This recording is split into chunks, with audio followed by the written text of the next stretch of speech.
projections, and I just wanted to thank the Student Organizing Committee and the Student Council for helping to make all of this possible, and particularly I want to thank Tim Champ, who wound up doing most of the work.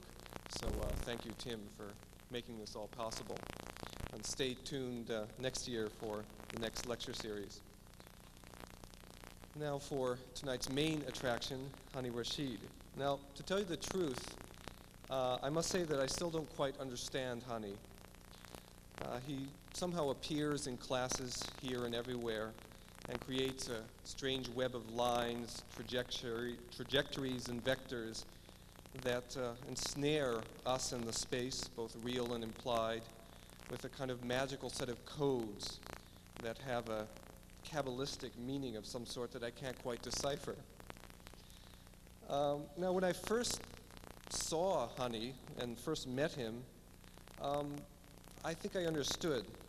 His West Coast Gateway project was an assemblage made out of the activities of the city, both real and fictional, past and potential, pulled together into a cloud prop rising up out of the linear motion of the freeway sunken below it, filtered through a scrim of communication and rising up to join the great modernist tradition of crystal palaces, spiraling towers, and western arches that promise something beyond the horizon, something in the future.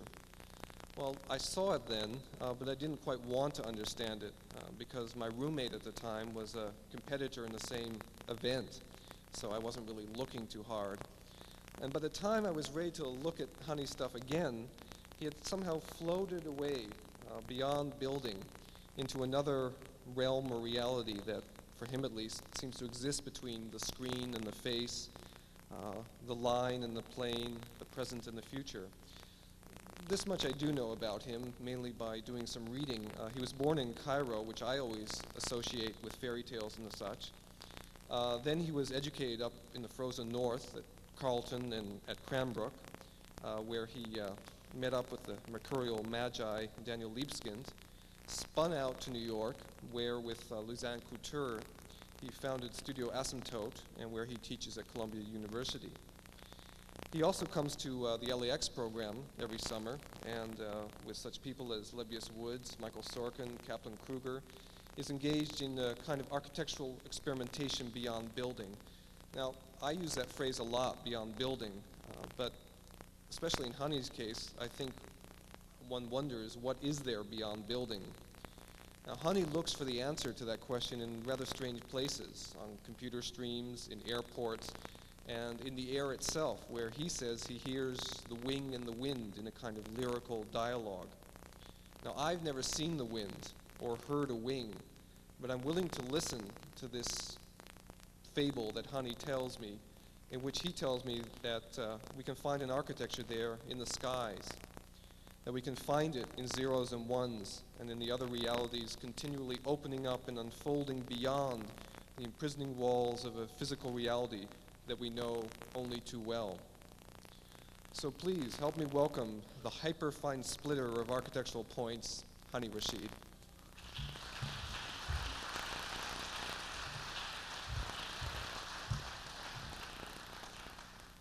Well, that was quite an introduction, both the pseudo-event and the actual pseudo-lecture.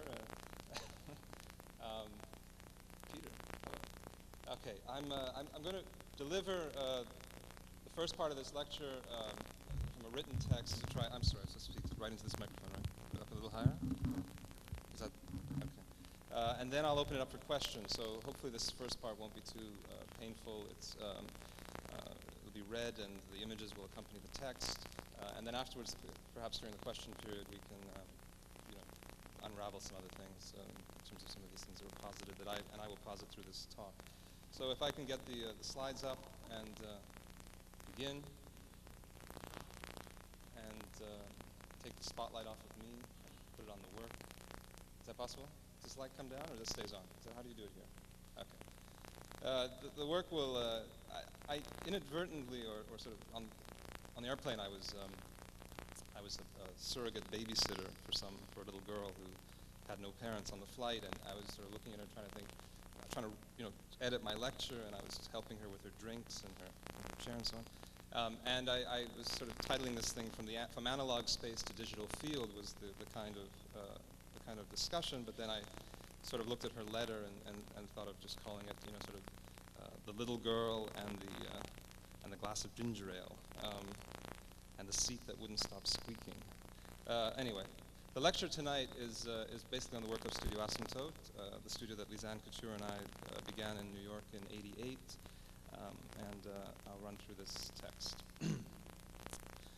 The space in which architects work today is of particular interest to our practice, a space that is situated somewhere between the syndromes and tedium of problem solving and the delirium and mania of comprehending the shutting down of a millennium, a space predicated on obsolescence and commodification, replacing once secure boundaries of style and image with new spatialities imparted by the onslaught of information and technology.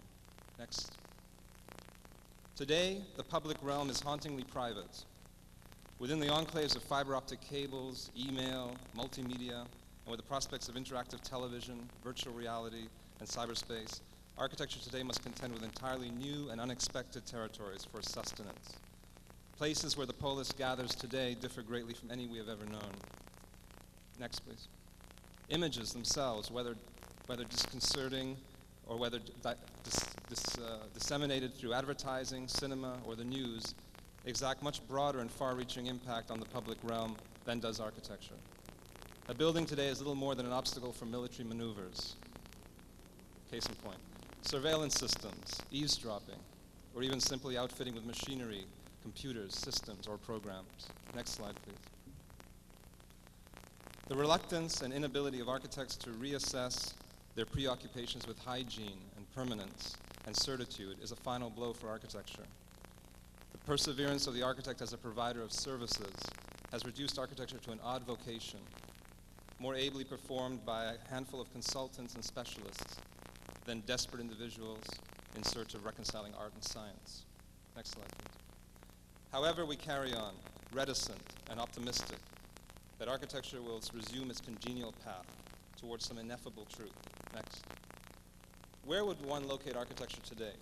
What is the relevance of architecture today? Do we really need architects, and if so, for what purpose? Can architects rise above their own self-made malady of problem solvers and image conjurers? Can we exact from the immense changes that now envelop us some new architecture? Is architecture finished? Again, next slide.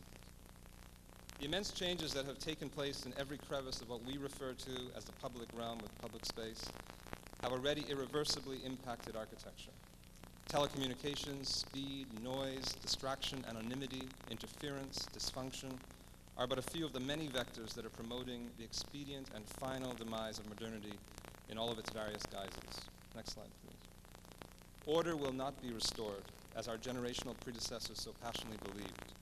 We will not discover an easy way out this time.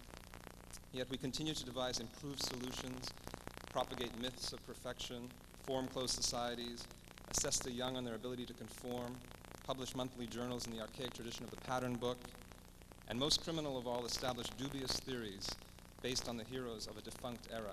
Next slide, please. Do we honestly still seek reassurance and perfection in the machine paradigm? Does the turbine or motor charge us with a desire to evoke a new architecture? Does a ship or jet challenge us to develop new objects extracted from their intrinsic poetics? Are our notions of beauty and perfection still based on contingencies of hygiene and efficiency? Should we continue to enact utopian strategies espoused by social behavioralists and critics? Next slide, please. Or should we as architects reinstate our role as urban protagonists, envisioning cities as built environments, as inspired territories, forged from the delirium of the digital and the sanctity of the new? In this way, perhaps architecture might provide a much-needed reprieve from the insular and problematic space that technology imparts on our everyday existence. Next slide, please. This is the tenuous position of architecture today within the folds of technology, a precarious relationship with a problematic sibling. The very embodiment of the new is what technology seems to promise most as the 20th century draws to a close. New ways of interacting with each other, new means of crossing borders and cultures, new ways of writing, reading, and imaging, effectively completely new notions of what compromises space and spatiality. Next slide, please. There is something familiar, although, with these promises of unlimited access to information and knowledge. For it was during the Western Renaissance that the rise of this enigmatic character, part scientist, part alchemist, part poet, part philosopher, the architect, who found his place amongst the popes and merchants of the time as a sort of arbitrator of commerce and metaphysics. Next slide, please. This congenial role has been played out to our own day, where developers, industrialists, manufacturers, philanthropists, governments, and a wide assortment of individuals seek out architecture and seek out architects for much the same reason.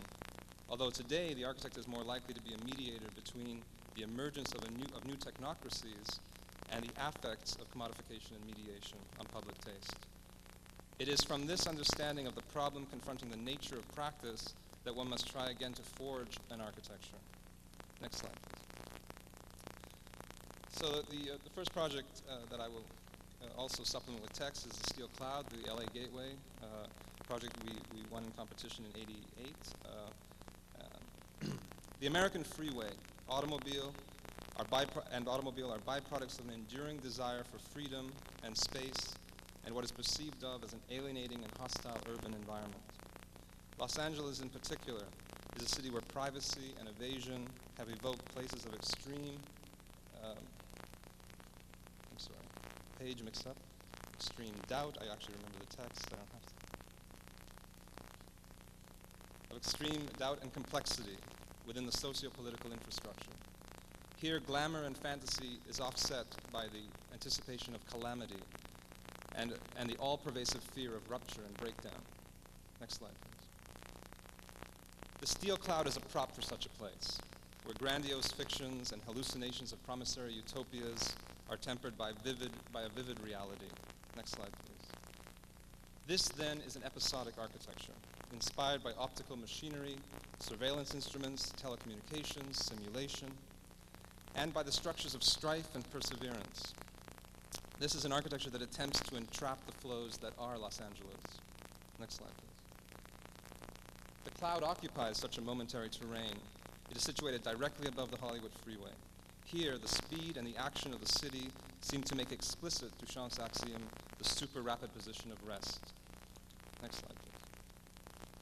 This is the space for the post-information age, where infinitely oscillating vectors and spaces devoid of perspective or depth, a space configured from ambiguity and anonymity. Next slide, please. Within this territory, formulated from the actual and the simulated, the predictable and the catastrophic, the violent and the picturesque, a new architecture struggles to surface. An architecture liberated from nostalgia and from predetermined meaning. Next slide, please.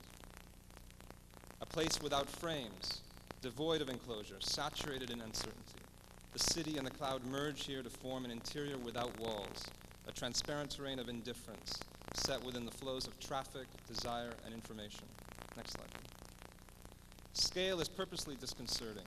Aquariums are suspended, landscapes traverse the skyline, and oscillate to the arcane rhythm of the highway below, and the endless horizontality that is Los Angeles.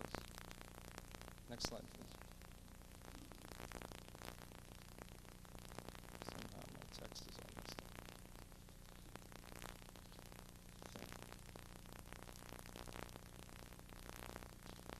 Excuse me for a minute.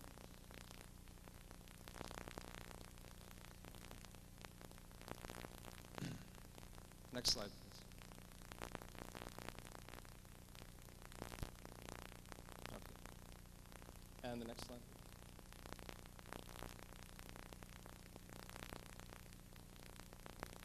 Next. I'm very sorry. I've lost my place completely. In fact, somebody has taken my page. Where are we? Yeah, very good. Sabotage. My lecture's been sabotaged. I'm missing 3 pages. Okay. Fine. The next project is the Alexandria Library. I'm very sorry about that. But after all, this is real time and real space. And, the Alexandria Library is a project we did in '89. It's a project for a new library for Alexandria on the shores of the Mediterranean in Alexandria, Egypt. It was a project that we did sort of in the spirit of of a number of kind of tales that were told to us and that we understood about the library, amongst them the burning of books in the actual ancient library, the proximity of the actual library and to the water, the kind of information that was held in the library, which supposedly was vast and immense, and many of it was, in fact, much of it was lost. And I'll just enter the text here, and it's probably in the wrong place. This library, the relentless, the desire to comprehend and amass information filled these vaults to capacity, until an inferno reduced all to ash. One can only speculate and imagine as to what knowledge was lost within these strange and wonderful texts that lay in the ashes. Next slide, please. Today we are confronted with a very different Egypt, one that is divided not by oceans and fortifications, but rather by illusory desires of power and affluence. The Middle East has become a catastrophic endgame of Eastern values and Eastern values and modern traditions, set against an idealism and a fantasy. The library ultimately can only rival a mirage, and its presence alone will not reinstill the optimism of knowing. Next slide, please. The marketing of Western ideals and desire has had tragic consequences for the entire region. For these are complex cultures, full of paradoxes and complexities. Here the fires still rage on, engulfing not only history and tradition, but poetry and the last vestiges of origin. It is in this context that this architecture struggles to surface, not merely as a facility for learning, but as a distorted record of the past and present. Next slide, please. It is in these crevices and folds that one may find a place of retreat and solitude. Within the shadows of this structure, there is an architecture. Next slide, please. A new library in Alexandria is ultimately a landscape of enigma, a place without hierarchy, devoid of center. Next slide, please. A meandering landscape that swells from the inherent loss that befalls modern-day Egypt. And yet this is a vital place for the maintenance of memory, the cleansing of thought, and the struggle for identity and the yearning for place. Next slide, please. And the next slide, please. Okay, we're back on. Moscow Theater Project, 1990, done in collaboration with Thomas Laser in New York. Veering into the 21st century, through an aperture of uncertainty, one encounters a viscous territory called Moscow. Next slide, please. The CIA blueprints, KGB maps, and the now defunct KGB maps and the American Express tourist guide all depict a city of fluctuating dimensions. To attempt to reconcile the disparities of this place is to commit to a rereading of this place. A suitable ploy for an architecture might be an equally fanatic elusiveness. Next slide, please. The Hermitage Gardens are a 17th century landscape situated in the center of Moscow. The site for the new theater complex, where obscured borders between revealed and concealed, the spectator and the spectacle, theater and life, are critical here to the planning and programming of this architecture. Here a strategy was implemented that integrated experimental theaters, rehearsal rooms, and traditional playhouses within a pristine environment of historical certitude. Next slide, please. The machinery itself, implicit in the theater production, was conspicuously placed above the picturesque landscape. Here props and scenic backdrops are propelled across the gardens through a suspended linear fly tower. The unfamiliar is here made a spectacle for a populace that has long been preoccupied with the dismantling of censorship. Herein lies the potency of this place. A public architecture, a theater set against the customary and autocratic backdrop of history. Next slide, please. Here in this intervention in the gardens, two parallel worlds intersect, one usurped by the desires of the other.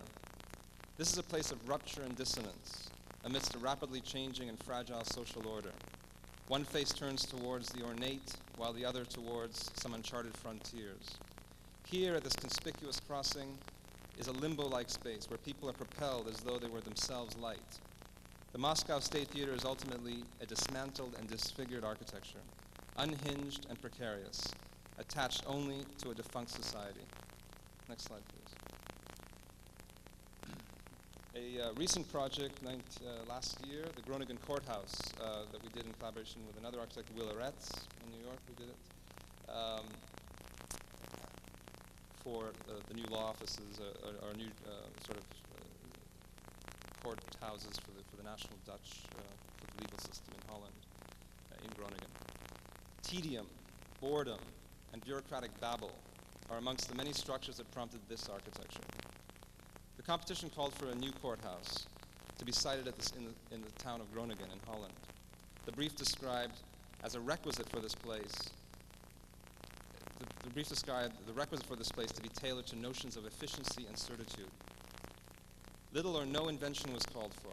As a matter of fact, the entire project was derived from a program that anticipated the very embodiment of this building itself, a place for processing and ordering. The program itself, laden with feasibility studies, space contingencies, cost-effectiveness scenarios, drove this work to be conceived of and delineated by reams of paperwork. Next slide, please.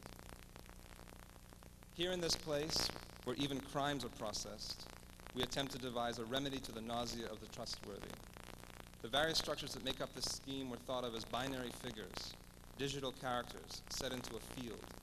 Essentially, each building component was developed as a codified container and implemented into parallel, creating an oscillating field of structures across the entirety of the almost square site. Next slide, please. These perfectly aligned and delineated figures were embedded into a fluctuating ground, characters deliberately stamped into a nebulous, if not liquid, terrain, where the surface is an extension of the plaza, where the public domain seemingly disintegrates and erodes the slabs above. Next slide, please. Here in this public domain, the buildings seem buoyant, if not dislodged.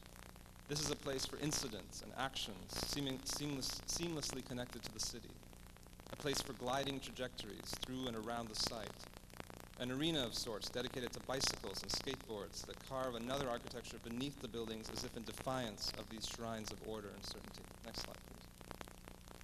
The taut surfaces that shroud the stacked courtrooms is itself a relentless cover without break or relief.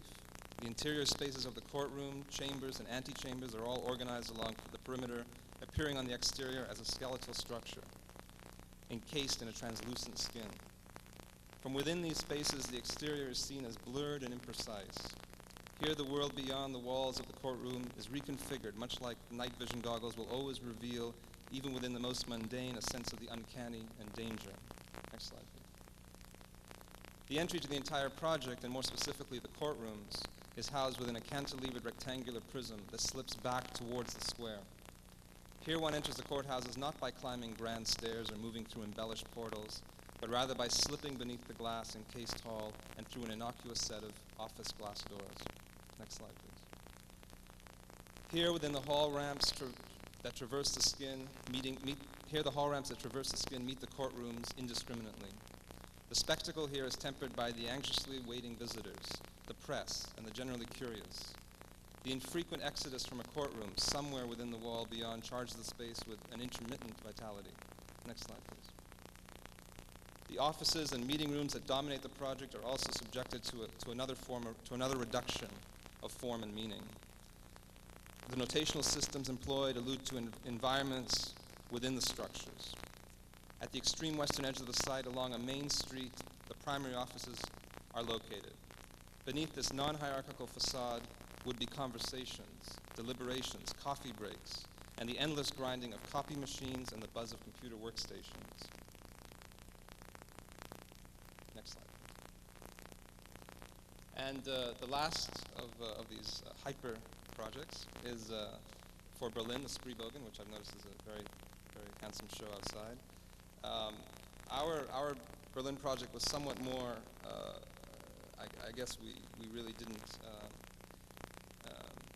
see it so much as a project in terms of building and architecture, but more in terms of a kind of urban planning and a kind of master plan for the site and the way one would deal with the potential for building on this site, which incidentally has had schemes, I think we counted somewhere about 120 different schemes throughout the past century and a half that have been proposed for the same site. Berlin is at a critical juncture in its history. The wall has finally come down, and with it, a newborn fear and ignorance, giving rise to nationalist sentiment and racism. The resutured Berlin is caught between its own irreconcilable past and its desire for an untarnished future. It is within this context that the competition was called for the new seat of a government in the new seat for the German government in Berlin. A site chosen not so much out of necessity and urbanistic ideals, but rather out of political gain and strategy. Spreebogen is a territory situated in what used to be West Berlin, straddling what used to be East Berlin, and in proximity to the picture-perfect Brandenburg Gate, and above all, the Reichstag, the once powerful seat of the pre-war government. Next slide. The Reichstag and the Berlin Wall have coexisted here on the site for some 30 years, and have been constantly at odds. Whereas the Reichstag was burned and is constantly deteriorating, and in constant deterioration, the wall became embellished and occupied by graffiti, political slogans, and even high art pelted the wall until its final demise. Ironically, the tables have turned.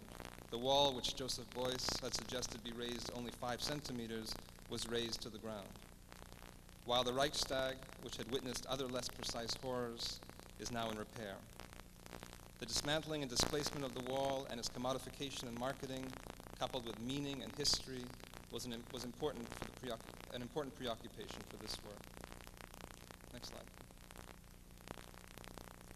The planning of this place was in direct defiance to the notions of repair and replacement. We did not see this as a site for blindly unifying East and West Germany, as did the organizers of the competition, but rather as a place to be scrawled and marked with building. Ultimately, a field of gyrations, contortions, meandering was sought out. A kind of exposing and rupturing and was utilized. The field studies of Mondrian, Klee, Herring, and all the unsung artists that covered the western surface of the wall in the last 30 years was instrumental in this textual scratching and resurfacing of this place. Next slide, please. Through this process of occupancy and reoccupancy, division and redivision, a text of sorts emerged across the entirety of the site. This calligraphic method gave us the required sites for building, which remedied the need for clearing the land or eliminating history unnecessarily. Here, the government is situated within the city proper, without autonomy or seclusion. The city of Berlin literally traverses the parliament complex uninterrupted and unhindered. Next slide, please. These parliament buildings and plazas configure a terrain of questioning and stand in staunch defiance of power and criticism. They are structures prompted to remain open and to be constantly confronted, not disguised or hidden behind a feigned artificial urbanism.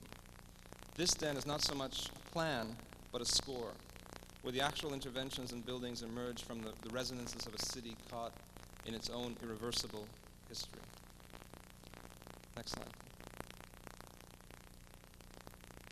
We must devise new ways of understanding the space around us, diverse ways of reading, and of course, completely new ways of writing space. The practices we undertake must be problematic, tricky, digressive, free, and above all, unpredictable. In this way, a new architecture might finally arrive, ending conclusively this frail and old anachronism we call architecture. Okay, and now I'll take questions, if you have any elaborations on projects and so on, without the slides, as the continuation of the talk, for as long as you would like me to continue. Thank you very much.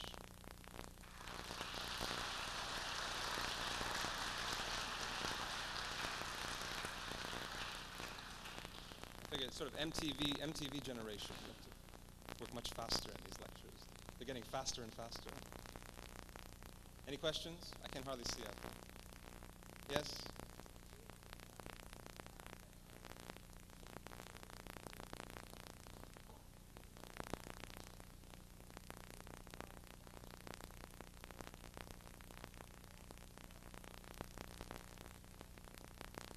An itch.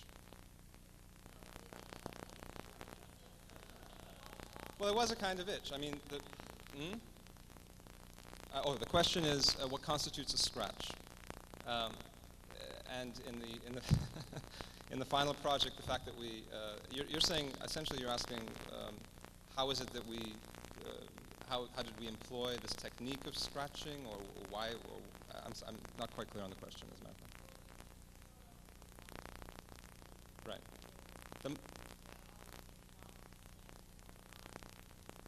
Right.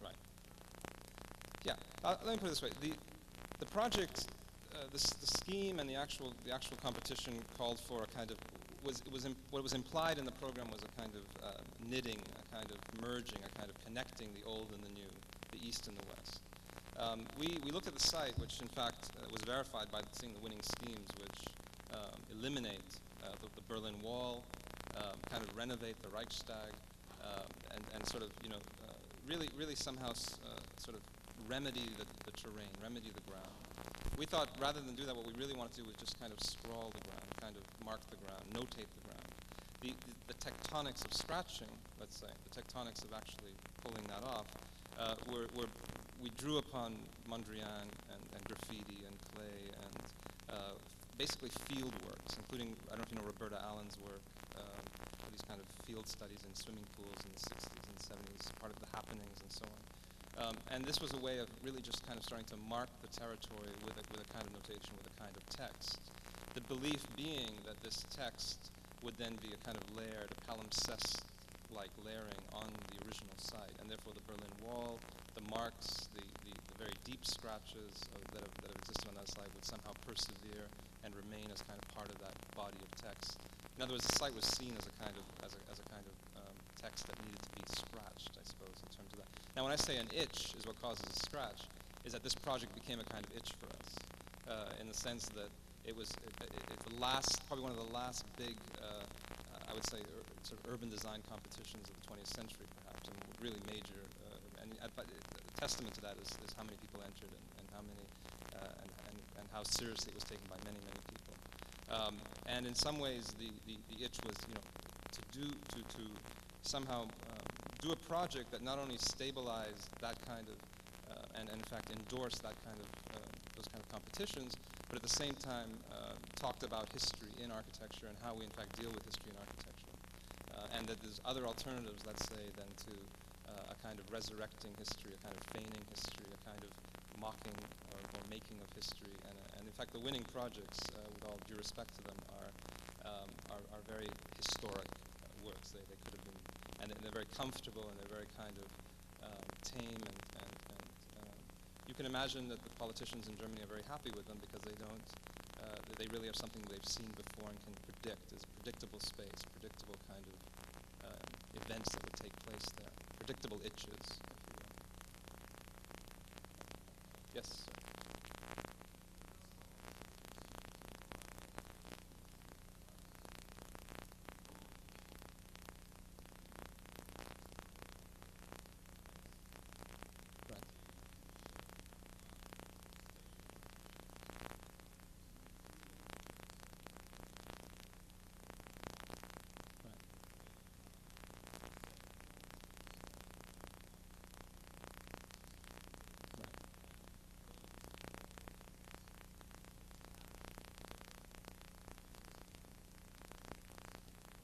Through the second part of through the architecture. Right.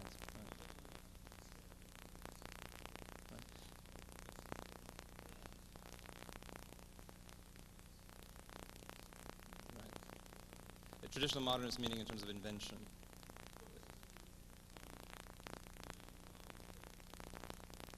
No, on the contrary. I mean, that's there's no hope to patch. That's can be said. I mean, there is a viewing of the world, and I think as architects, we, as I said in the beginning, we are in this kind of anachronistic condition where we have to view, we react, we work, but at the same time, the notion that we are actually patching or making things better is not really part of it's not sort of mandated in the work. What is there, though, is a kind of observation, definitely, and I think that architecture is one of those strangely privileged or maybe not so privileged arts where by virtue of commissions, by virtue of programs, by virtue of budgets, by virtue of constraints, we are in fact forced to be observers somehow. Right? The process is beyond us. It's in the hands of clients, governmental bodies, bureaucracies, committees, whatever you want. So the best we can do, or at least the hope is that this observation, that the technique of observation is reassessed. So the way we look at the world, the way we try and understand these resonances, these things would put us in a position of actually having not necessarily an authority, because that's the modernist mandate, but rather in a position of actually having a kind of specialization, not a specialization in terms of consulting or in terms of being specialists in a kind of late modern sense, but actually having a reason to be, to work with or to have an architect. And one thing that struck me here in LA was that after the LA riots, I didn't hear at all, at least not in the media or the news in the East Coast, of any architects being brought on board to discuss the sort of revitalization of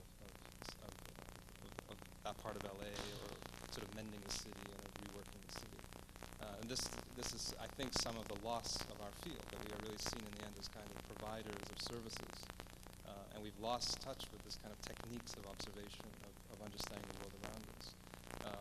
The preoccupation with the digital and with computers is not so much as utility or as machines, but is rather with a kind of phenomenological interest in what these things are imparting to society and to the way we perceive the world. And then the building propositions are, in a way, our kind of scratches, our kind of attempts to reconcile this, because I think also a firm position of ours is not to kind of move into a kind of dilettante, sort of position of the dilettante, and just observe and comment, but rather see where architecture, in fact, has its openings, its breaks, its places for reoccupation, let's say. So in a way, there's a lot of, one of the reasons that actually the work is propelled in this way is that it's still in experimental stages, it's still being worked. These projects, even the Spreebogen competition for us is an ongoing work that we're still working with despite the deadline. And so, really the impression that I wanted to sort of leave with you is that the vitality of actually observing, of sort of understanding the world, of moving through the world as architects, and the vitality in which we do our work, actually sit at the so-called drawing boards or computer terminals, are really one and the same, and they have to be the pace has to be picked up. We have to move very quickly now, because we're being left behind, in a strange way, and we really are in a very awkward position. Of course, you can read it in the business pages, there's no jobs, blah, blah, blah, but there's other reasons. Any other questions? Does that answer it, or did I skirt the issue?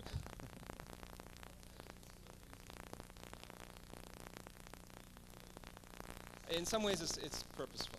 In some ways, to remain paradoxical and to move and to continue to get around that is part of the, because that would then say that maybe we would then reinstate dogma, reinstate ideology, reinstate a kind of way of working, a way to better everything, and that to me is precarious. Any other questions? Okay. Is that it? Thank you very much.